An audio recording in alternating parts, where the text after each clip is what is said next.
Hey there, cats and kitties. I am the Blues Man, Johnny Blues, and this is going to be a brief little review for Green Lantern, the animated series, episode 8, Fear Itself. And this is actually a pretty cool episode that starts off like oh so many an episode of Cowboy Bebop, the anime series, with no food left on the ship whatsoever.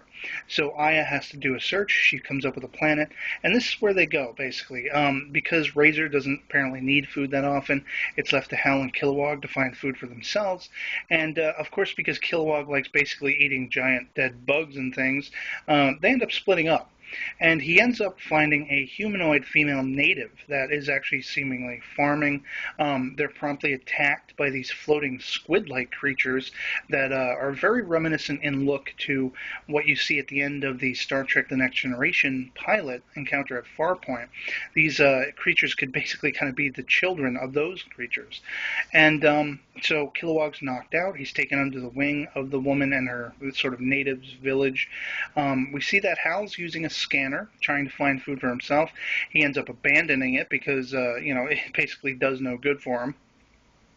And he ends up depowered and walking right into the den of these floating squid-like creatures, somewhat ominously. We're also seeing that Aya and Razor, the bond between them is sort of fluctuating. She's trying to understand what's going on with him, with the trying to repower his red ring and everything, and that sort of plays in ominously toward the end with him actually reciting the oath.